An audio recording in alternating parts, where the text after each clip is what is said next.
10,000 మంది 1,00,000 మంది కూడా అప్లికేషన్ పెడతారు. ఉద్యోగాలన్నీ 450 అప్లికేషన్లు వేల కొలది ఉంటాయి.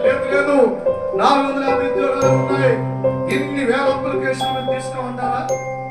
అందరూ ఎవరు అప్లికేషన్ పెట్టుకున్నా వాళ్ళు తీసుకుంటారు. ఎన్ని వేల మంది అప్లికేషన్ పెట్టుకున్నా వాళ్ళు యాక్సెప్ట్ చేస్తారు.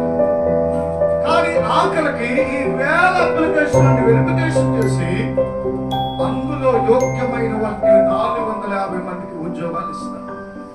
అలాగనే దేవుడు అందరి ప్రార్థన విన్నప్పటికీ యోగ్యమైన వారి ప్రార్థనను ఆలకించి వారికి మాత్రమే జవాబుగా ఇచ్చేస్తాడు. దేవునికి స్తోత్రం. హల్లెలూయా. నటించడం హల్లెలూయా. వినడం వేరు, ఆలకించడం వేరు. నీవు చేసే ప్రార్థన దేవుడు ఆలకించే విధమైన ప్రార్థన చేయాలి.